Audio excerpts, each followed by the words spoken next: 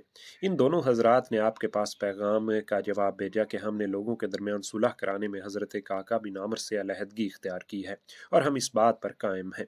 پس دلوں کو سکون حاصل ہو گیا اور ہر فریق اپنی فوج کے اصحاب کے ساتھ شامل ہو گیا۔ اور جب شام ہوئی تو حضرت علی نے حضرت عبداللہ بن عباس کو ان کے پاس بھیجا اور لوگوں نے بہترین رات گزاری اور قاتلین عثمان نے بدترین رات گزاری۔ انہوں نے باہم مشورہ کرتے ہوئے رات بسر کی اور اس بات پر اتفاق کیا کہ وہ جپٹتے میں جنگ بھڑکا دیں گے۔ پس وہ طلوع فجر سے قبل اٹھے اور وہ تقریباً 2,000 آدمی تھے اور ہر فریق اپنے قرابت داروں کی طرف لوٹ گیا اور انہوں نے تلواروں کے ساتھ ان پر حملہ کر دیا اور ہر فریق نے اپنی قوم کو بچانے کے لیے حملہ کیا اور لوگ اپنی خواب گاہوں سے اٹھ کر اپنے ہتھیاروں کے پاس گئے اور کہنے لگے کہ رات کو اہل کوفہ نے ہم پر حملہ کیا ہے اور ہم پر شب خون مارا ہے اور ہم سے دھوکہ کیا ہے۔ انہوں نے خیال کیا ہے کہ یہ سب کچھ حضرت علی کے اصحاب کے مشورے سے ہوا ہے۔ اور حضرت علی کو اس بات کی اطلاع ملی تو آپ نے فرمایا کہ لوگوں کو کیا ہوا ہے؟ انہوں نے کہا کہ اہل بصرہ نے ہم پر شب خون مارا ہے اور ہر فریق اپنے ہتھیاروں کی طرف کود پڑا اور زرہیں پہن لی اور گھوڑوں پر سوار ہو گئے۔ ان میں سے کسی ایک کو بھی حقیقت حال سے آگاہی نہ تھی اور خدا کا حکم اس کی مشیت کے مطابق ہوتا رہا اور جنگ تیز ہو گئی اور سواروں نے ایک دوسرے کو دعوت مبارزت دی اور بہادروں نے میدان کارزار میں جولائی کی اور فریقین نے ثابت قدمی دکھائی اور حضرت علی کے پاس 20,000 اشخاص جمع ہو گئے اور حضرت عائشہ رضی اللہ عنہا اور آپ کے ساتھیوں کے پاس تقریباً 30,000 اشخاص جمع ہو گئے۔ انا للہ و انا الیہ راجعون۔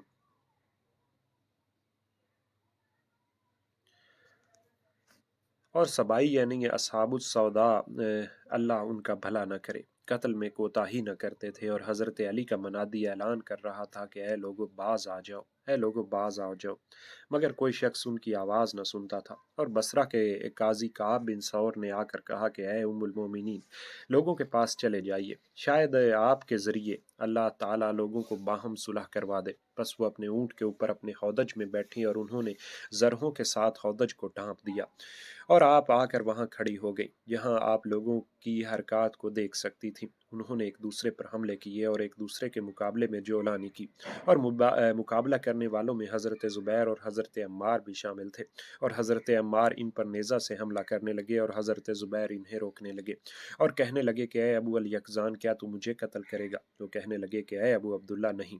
اور حضرت زبیر نے انہیں رسول اللہ کے اس فرمان کی وجہ سے چھوڑ دیا کہ تجھے ایک باغی گروہ قتل کرے گا، وگرنہ حضرت زبیر ان پر قابو پانے کی زیادہ قدرت رکھتے تھے، لہٰذا اس وجہ سے آپ ان سے رکے رہے۔ اور اس روز ان کا ایک یہ طریق بھی تھا کہ زخمی کو مارا نہ جاتا اور پیٹ پھیر کر بھاگنے والے کا پیچھا نہ کیا جاتا۔ اس کے باوجود بھی بہت سے لوگ مارے گئے، حتیٰ کہ حضرت علی اپنے بیٹے حسن سے کہنے لگے کہ کاش تیرا باپ آج سے 20 سال قبل فوت ہو چکا ہوتا۔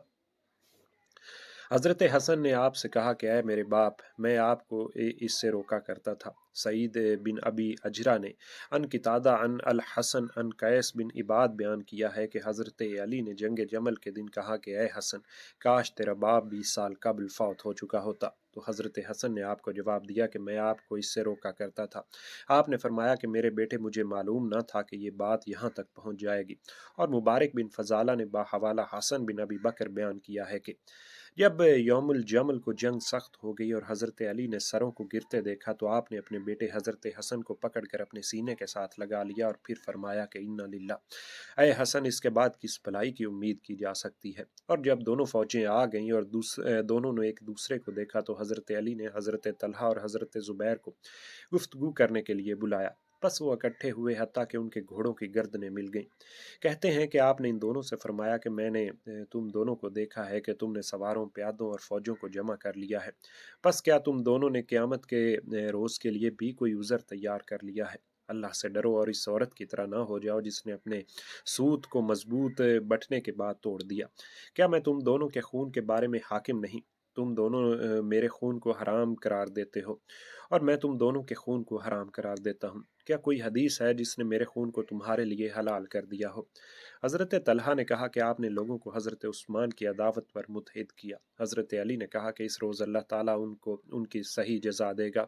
پھر فرمایا اللہ تعالیٰ قاتلین عثمان پر لعنت فرمائے۔ پھر فرمایا کہ اے طلحہ، کیا تو رسول اللہ کی بیوی کو لڑنے کے لیے لے آیا ہے اور تو نے اپنی بیوی کو گھر میں چھپا رکھا ہے؟ کیا تو نے میری بیعت نہیں کی تھی؟ حضرت طلحہ نے کہا کہ آپ کی بیعت کی تھی جبکہ تلوار میری گردن پر تھی۔ اور آپ نے حضرت زبیر سے فرمایا کہ آپ کو کس نے گھر سے نکالا؟ انہوں نے کہا کہ آپ نے، اور میں آپ کو اپنے آپ سے اس کام کا زیادہ حقدار نہیں سمجھتا۔ حضرت علی نے انہیں کہا کیا آپ کو وہ دن یاد نہیں جب رسول اللہ کے ساتھ بنی غنم میں گزرے تو آپ میری طرف دیکھ کر مسکرائے اور میں بھی آپ کی طرف دیکھ کر مسکرایا تو تم نے کہا کہ ابن ابی طالب اپنے تکبر کو نہیں چھوڑے گا؟ تو رسول اللہ نے آپ سے فرمایا کہ وہ متکبر نہیں اور تو ضرور ان کے ساتھ جنگ کرے گا، حالانکہ تو اس پر ظلم کرنے والا ہوگا۔ جنگ جمل کے روز واپس لوٹے تو آپ ایک وادی میں اترے جسے وادی الصبا کہا جاتا ہے، اور عمر بن جرموز نامی ایک شخص نے آپ کا پیچھا کیا اور آپ سوئے ہوئے تھے کہ اس نے آ کر آپ کو دھوکے سے قتل کر دیا۔ اور حضرت طلحہ کو میدان کارزار میں ایک نامعلوم شخص کا تیر لگا۔ کہتے ہیں کہ وہ تیر آپ کو مروان بن الحکم نے مارا تھا، واللہ عالم، اور آپ کی ٹانگ آپ کے گھوڑے کے ساتھ پیوست ہو گئی جس سے گھوڑا منہ زور ہو گیا اور آپ کہنے لگے کہ اے بندگان خدا میری طرف آؤ، اے بندگان خدا میری طرف آؤ، اور آپ کے غلام نے آپ کا پیچھا کیا اور گھوڑے کو پکڑ لیا۔ آپ نے اسے کہا کہ تو ہلاک ہو، مجھے گھروں کی طرف لے جاؤ۔ آپ کا موزہ خون سے بھر گیا اور آپ نے اپنے غلام سے کہا کہ میرے پیچھے بیٹھ جاؤ، اس لیے کہ آپ کا خون بہہ گیا تھا اور آپ کمزور ہو گئے تھے۔ بس وہ آپ کے پیچھے بیٹھ گیا اور آپ کو بصرہ کے ایک مکان میں لے آیا اور اسی میں آپ نے وفات پائی۔ اور حضرت عائشہ اپنے ہودج میں آئیں اور بصرہ کے قاضی کعب بن ثور کو مصحف دیا اور فرمانے لگیں کہ انہیں اس کی طرف دعوت دو۔ اور یہ اس وقت کی بات ہے جب جنگ تیز اور سخت ہو گئی تھی اور حضرت زبیر واپس آ گئے تھے اور حضرت طلحہ شہید ہو چکے تھے۔ اور جب کعب بن ثور مصحف کے ساتھ اس کی طرف دعوت دینے کے لیے آگے بڑھے تو کوفی فوج کے ہراول دستے نے اس کا استقبال کیا، اور عبداللہ بن سبا اور اس کے پیروکار فوج کے آگے آگے تھے۔ وہ بصرہ کے جس شخص پر بھی قابو پاتے تھے اسے قتل کر دیتے تھے اور کسی شخص کے بارے میں توقف نہ کرتے تھے۔ جب انہوں نے کعب بن ثور کو مصحف بلند کیے دیکھا تو اس پر یک بارگی تیر اندازی کر کے اسے شہید کر دیا، اور ام المومنین حضرت عائشہ کے ہودج تک تیر پہنچے اور آپ پکارنے لگیں کہ اللہ اللہ، اے میرے بیٹو یوم الحساب کو یاد کرو، اور آپ نے قاتلین عثمان کے گروہ پر بد دعا کرنے کے لیے ہاتھ اٹھائے اور لوگوں نے آپ کے ساتھ چینخیں مار مار کر دعا کی، حتیٰ کہ چینخوں کی آواز حضرت علی تک پہنچ گئی۔ اور آپ نے پوچھا کہ یہ کیا ہے؟ لوگوں نے کہا کہ ام المومنین قاتلین عثمان اور ان کے مددگاروں کے متعلق بد دعا کر رہی ہیں۔ آپ نے فرمایا کہ اے اللہ، قاتلین عثمان پر لعنت فرما۔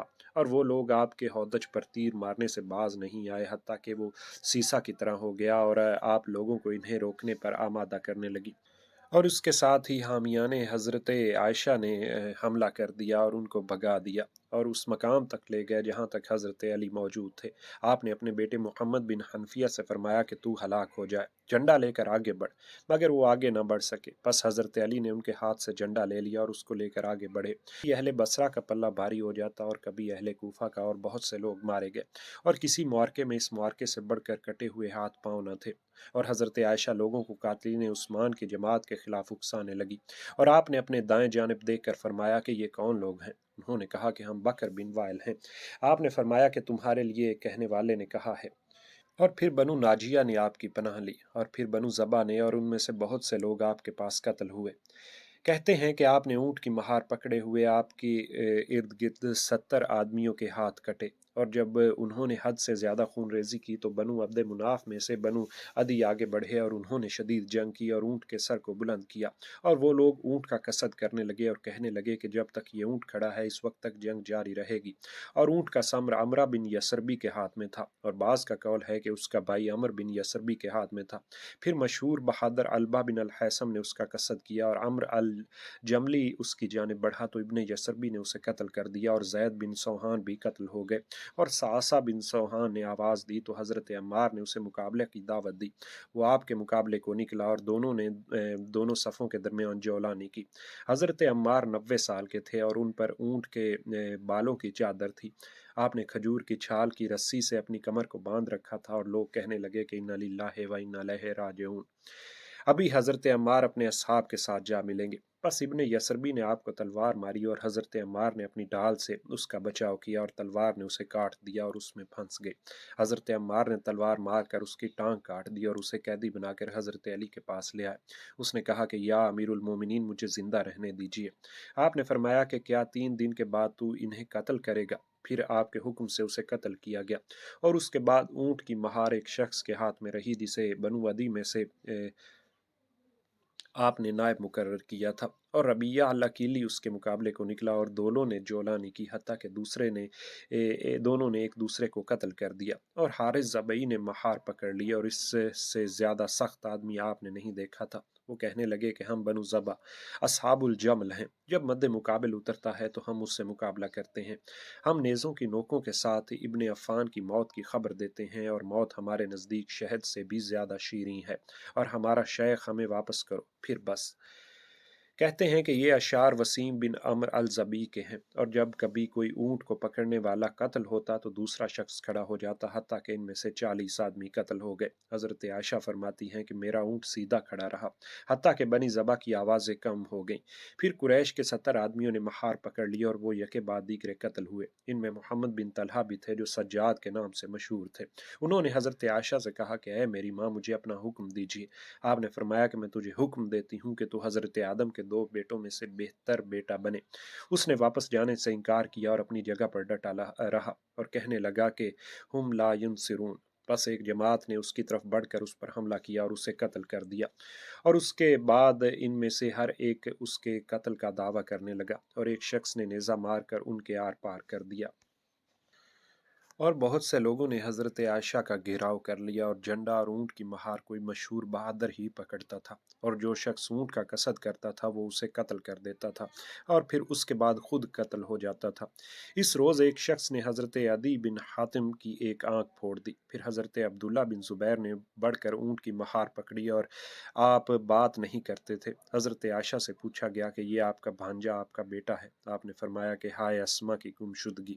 اور مالک بن الحارث الاشتر نخعی آیا اور دونوں نے باہم جنگ کی۔ اشتر نے آپ کے سر پر تلوار ماری جس سے آپ شدید زخمی ہو گئے، اور حضرت عبداللہ نے اسے ہلکی سی تلوار ماری۔ پھر دونوں گت گئے اور دونوں لڑتے ہوئے زمین پر گر پڑے، اور حضرت عبداللہ بن زبیر کہنے لگے کہ مجھے اور مالک کو قتل کر دو، مالک کو میرے ساتھ قتل کر دو۔ اور لوگ مالک کو نہیں جانتے تھے کہ وہ کون ہے، وہ اشتر کے نام سے مشہور تھا۔ بس حضرت علی اور حضرت عائشہ کے اصحاب نے حملہ کر دیا اور وہ بھاگ گئے، اور جنگ جمل میں حضرت عبداللہ بن زبیر کو اس زخم کی وجہ سے 73 زخم آئے، اور اس طرح مروان بن الحکم بھی زخمی ہو گیا۔ پھر ایک شخص آیا اور اس نے اونٹ کی ٹانگوں پر تلوار مار کر اس کی کونچیں کاٹ دی اور وہ زمین پر گر پڑا، اور اس کی آواز سنی گئی جس سے زیادہ سخت اور تیز آواز نہ سنی گئی تھی۔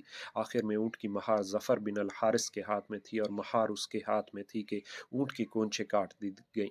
کہتے ہیں کہ اس نے اور بہار بن دلجہ نے اس کی کونچیں کاٹنے پر اتفاق کیا، اور یہ بھی بیان کیا جاتا ہے کہ حضرت علی نے اونٹ کی کونچیں کاٹنے کی طرف اشارہ کیا تھا، اور بعض کا قول ہے کہ حضرت کاکا بن عمر نے کیا تھا تاکہ حضرت ام المومنین کو گزند نہ پہنچے۔ بلا شبہ وہ تیر اندازوں کا ہدف بن کر رہ گئی تھیں، اور نیزوں کی بارش میں کون مہار پکڑتا تھا؟ اس موقف کا فیصلہ کیجیے کہ جس میں لوگ فنا ہو گئے، اور جب اونٹ زمین پر گرا تو اس کے گرد جو لوگ تھے وہ شکست کھا گئے، اور حضرت عائشہ کا ہودج تیروں سے سیسا کی طرح ہو گیا تھا، اور حضرت علی کے منادی نے لوگوں میں اعلان کیا کہ کسی پگوڑے کا تعاقب نہ کیا جائے، اور نہ کسی زخمی کا کام تمام کیا جائے، اور نہ لوگ گھروں میں داخل ہوں۔ حضرت علی نے ایک جماعت کو حکم دیا کہ وہ مقتولین کے درمیان سے ہودج کو اٹھائیں، اور محمد بن ابی بکر اور حضرت عمار کو حکم دیا کہ وہ اس پر خیمہ لگائیں، اور آپ کے بھائی محمد نے آپ کے پاس آ کر پوچھا کہ کیا آپ کو کوئی زخم آیا ہے؟ آپ نے فرمایا کہ نہیں، اور حضرت عمار نے آپ کو سلام کیا اور پوچھا کہ اے میری ماں، آپ کا کیا حال ہے؟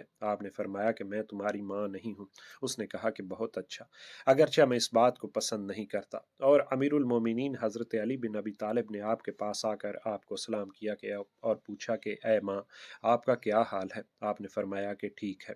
حضرت علی نے کہا کہ اللہ آپ کو بخشے، اور سرکردہ امراء اور آئیان حضرت ام المومنین کو سلام کرنے آئے۔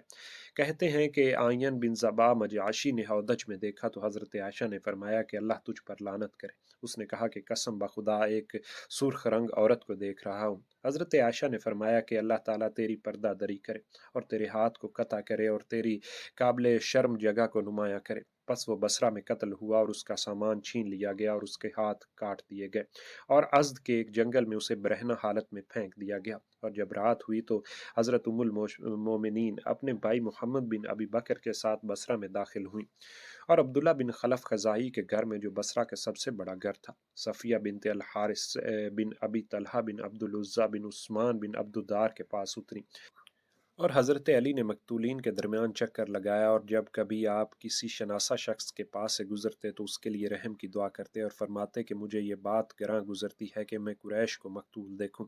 اور جیسا کہ بیان کیا گیا ہے کہ حضرت علی حضرت طلحہ بن عبید اللہ کے پاس سے گزرے تو وہ مقتول پڑا تھا۔ آپ نے فرمایا کہ اے ابو محمد، تجھ پر افسوس، انا للہ و انا الیہ راجعون۔ خدا کی قسم آپ شاعر کے اس قول کے مصداق ہیں۔ وہ ایک ایسا نوجوان تھا کہ اس کی تونگری اسے اس کے دوست کے نزدیک کرتی تھی، اور جب وہ تونگر ہو جاتا تھا تو فقر اسے دور کر دیتا تھا۔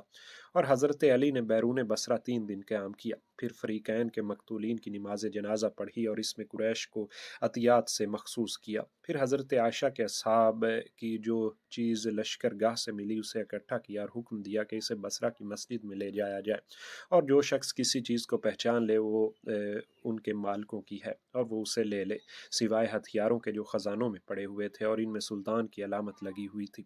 جنگ جمل میں مجموعی طور پر فریقین کے 10,000 آدمی مارے گئے، 5 ان کے اور 5 ان کے، رضوان اللہ اجمعین۔ اور حضرت علی کے بعض اصحاب نے حضرت علی سے پوچھا کہ وہ ان میں حضرت طلحہ اور حضرت زبیر کے اصحاب کے اموال کو تقسیم کر دیں، تو آپ نے ان کی بات نہ مانی اور سبائیوں نے اس بارے میں آپ پر اعتراض کیا اور کہنے لگے کہ ان کے خون ہمارے لیے کیسے حلال ہیں اور ان کے اموال ہمارے لیے کیسے حلال نہیں۔ حضرت علی کو اطلاع ملی تو آپ نے فرمایا کہ تم میں سے کون شخص یہ چاہتا ہے کہ ام المومنین اس کے حصے میں آئیں؟ تو سب لوگ خاموش ہو گئے۔ یہی وجہ ہے کہ جب آپ بصرہ میں داخل ہوئے تو آپ نے اپنے اصحاب میں بیت المال کے اموال کو تقسیم کیا اور ان میں سے ہر شخص کو 500 درہم ملے۔ آپ نے فرمایا کہ شام سے بھی آپ لوگوں کو ان کی مانند ملیں گے۔ بس سبائیوں نے اس بارے میں بھی آپ پر اعتراض کیا اور آپ کو پس پشت گالیاں دیتے رہے۔